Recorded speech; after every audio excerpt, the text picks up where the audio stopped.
So I don't think people understand how shallow the west coast of Florida is. So just like a topography map shows elevation change above water, a bathymetric map shows elevation change underwater. And so we have this huge continental shelf that extends out from the west coast. And so think of like a tsunami, and you throw a pebble into the water, there's one ripple, another ripple, another ripple. Well, in a tsunami, that first ripple kind of paves way for the second ripple, and then the third ripple.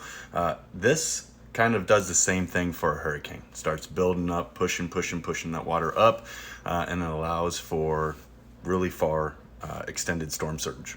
So this is Hurricane Gladys from 1968 that took a turn just north of Tampa Bay.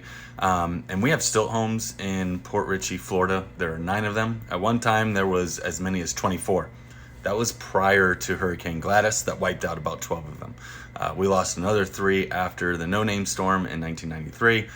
I'm going to be counting how many stilt homes we have after Idalia goes by and does her damage. So north of Pinellas County here, you see one of our last barrier islands. That is Anclote Island, Anclote Sandbar. So really there's like this demarcation from Anclote River north.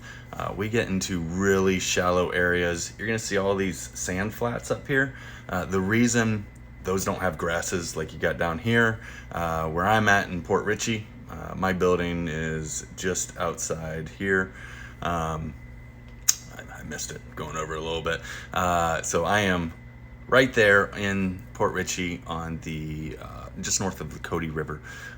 We don't have a lot of seagrasses north of us, and that's because these areas are exposed during extreme low tides.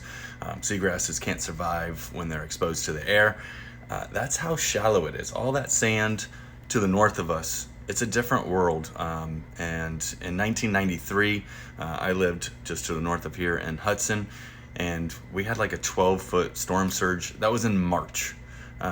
March is outside of hurricane season. This wasn't a named tropical storm. It was a westerly wind that pushed a high tide on top of another high tide. We have king tides right now. We're at like 97% illumination, almost a full moon, and we are seeing 4-foot tides coming in just without storm surge. So any storm surge on top of that 4-foot tide is going to be devastating all the way up to US 19 along this corridor.